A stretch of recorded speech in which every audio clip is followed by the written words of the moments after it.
I think on a sort of a macro picture, when we look at the Nordics, we feel pretty comfortable with the outlook. I mean, that's not to say that we think that it's going to be fantastic. I just think on a relative basis, compared to a number of areas in Europe, you're in a good position, particularly for the area that we invest in, which is retail, where we have a high wealth domestically, good savings rates, good employment. I think you're also seeing in many of the Nordic areas, a real boom in the technology side. These are big hubs for that. And as we're seeing in all of the places around the world, I think it's really technology that's the driver of wealth creation over the next 10 years.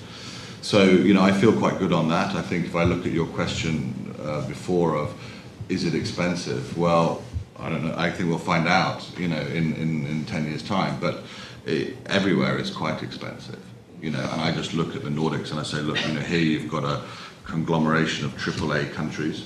So if you start with the basics of risk return, that's the beginning of your hurdle rate analysis. And therefore, I see this as a relatively low risk environment if you can be very clear about what you're trying to do and get under the skin of your strategy and pursue it rigorously.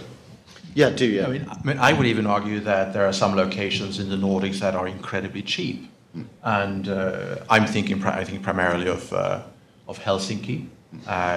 I think that the kind of returns or expected returns and the pricing per square meter that you can buy office buildings in the center of Helsinki at the moment, I think that you will find that kind of expected returns nowhere else, I think.